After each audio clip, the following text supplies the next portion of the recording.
Hey, it's Jason with jamzDOTnet, cars, DIY and adventures, and today is a car DIY project. I am going to be installing this ANCEL battery monitor. This will go on the car battery, a device will go inside my office, and I'll be able to see if there's any change in the voltage of the battery. This is fantastic for some of these older yet semi-modern Land Rovers I have that are prone to parasitic battery draws. Stay tuned, you're not going to want to miss this. This could be a really handy device, especially if you have cars that you're not driving every day. Let's go.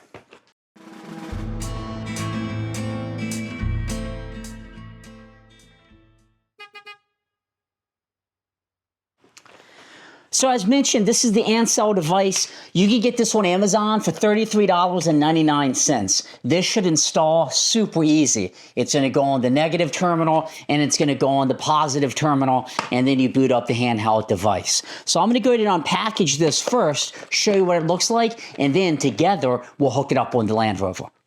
Okay, so let's go ahead and unpackage this bad boy. Again, this is a $33 device that you can get on Amazon. This is the actual, it looks like it's solar powered as well. This is what's going to go in my office. You could put this right on top of the dash of your car, I suppose, as well, if you wanted to. And it has a little solar panel, which is nice. That would actually recharge the battery. So that's kind of cool that you can do that. You have a little USB-C charging cable. Then you get the instructions. You get some, I don't know, this looks like this is what would hook on a dash, like some adhesive tape. And then you get the negative and positive terminal. So this is what's going to communicate back to this device. In terms of distance, it's a real-time display of the health, temperature, power, and voltage. It will test the starting and charging systems. It's powered by solar. When data is abnormal, it has a little battery. I'm curious how far this unit can go away from the device. It doesn't seem to specify that. So let's take a look at the web site and see. Okay, so looking at the page, again, this is the ANCEL BM200 PRO, 33 bucks on Amazon. It looks like it can go 30 feet. 433 millihertz RF wireless transmission. The product can transmit up to 30 feet with stable transmission. So that seems pretty nice, because in this application, I have quite a few cars in storage up here, and you know, most of these are hooked to battery tender devices to keep it going, trickle chargers. But these Land Rovers, specifically L322, they can sometimes just start pulling power, even in a negative situation. Or I could have a battery tender that becomes unplugged, and since they're so sensitive to needing power, I like to really keep an eye on it. Now, on this Land Rover, I do in fact have this Rover hooked to a battery disconnect in there. So that little guy is my battery disconnect. I can turn it on and off. But the battery still can lose charge just by sitting for an extended length of time. So what I'm planning to do is hooking it right here to the positive terminal and the negative terminal here to actually be able to monitor it remotely. Okay, it's going to be kind of hard to show you inside as I do it, but I'm using a 13mm wrench to loosen up the negative and positive terminals. And once I do that, I'll be able to slide these on, and then this would be the sender to the main receiver. Now, keep in mind, if you have a battery disconnect, you want to make sure you're doing this before the battery disconnect, because otherwise, when you have your battery disconnect on, you know, you're killing power. It's going to think the battery is no good. You don't have to take the entire battery off. You just need enough to slide these terminals under. I'm going to go ahead and do the negative first, and then we would do the positive. So I'm just going in here and loosening it up. Your you know, car is going to vary. It might be 13 mil, it might be 10. Every vehicle is going to be a bit different. So just be patient. And, you know, if you're uncomfortable doing this, then you might want to, you know, next time you have it at the mechanic shop, have them throw it on. But if you're watching this, I'm willing to bet you're pretty comfortable to do it yourself.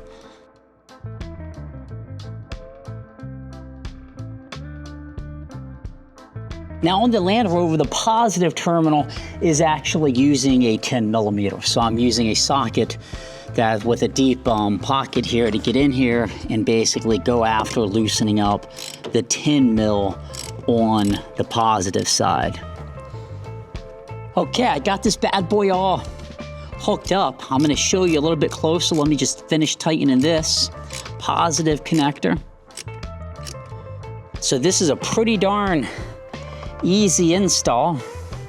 Let me get you a better view in here so you can see. That is my battery. This is my battery. This is the actual device. Negative terminal went on the negative side, positive on the positive side, and that's ultimately how it's sitting. So overall, this is a pretty dang easy install. I mean, it was quick. It takes like 2 minutes. Loosen up the negative terminal, loosen up the positive, slide it on. But the real test is, does it actually work the distance I'm hoping for it to go, which is from this garage all the way over to my office here. And I'm pressing every bit of 30 feet. I would say I'm going significantly farther than 30 feet into the office here. Let's take a look. Okay, so I have this thing charging behind my monitor. I'm gonna take it off the charger. And you can see here, even at that distance, it's working just fine. I have 100% battery life at 13.18 volts. No issues at all. Now I'm most curious if I can change the metric here from 17 degrees Celsius to Fahrenheit. So it's super easy to change. You just flip it over and hit the little, almost looks like a play button, and then it puts me in Fahrenheit. So I know it's 63 degrees Fahrenheit at a 13.12 volt. And SOC stands for state of charge. I'm at 100% charge. My battery is in good health. So it's pretty intuitive. My battery of this device is low though, so I need to keep it on the charger. But you can always just keep it on your dash or something and it would get that solo charge. So for 30 bucks, it seems pretty darn cool. And again, the distance I'm going, all the way in my office in here, through the door, all the way over to the vehicle. So for now, I just put it on this old gas pump in, and you can see that the little battery thing is lighting up and it's charging. I don't know if you're gonna be able to make that out on the camera. Maybe I can get it in a little bit shadier, but you can see that that little battery icon in the upper left is flashing because it's charging. Do you have some questions? What if you have multiple of these devices? Will the interference mess up? Will it get false readings? That's something I'm going to ask the manufacturer, because I probably would like to put one on the old G20 van over here, but on the Land Rover, super easy install, and I'm pleased with it. 30 bucks, I don't think you can go wrong. So if you're looking to keep close tabs on your battery, especially in the winter, you know, you might want to consider getting this little guy. Super easy to hook up. Just let that kind of sit there. All I got. This is Jason with jamzDOTnet, Cars, DIY, and Adventures. This is our little YouTube building up here. We have all kinds of projects that we work on. If you like Land Rovers, G20 vans, Mercedes, or just cool restoration of antiques, I think you'll like our channel. Give us a subscribe. Have a great day. Thanks for watching.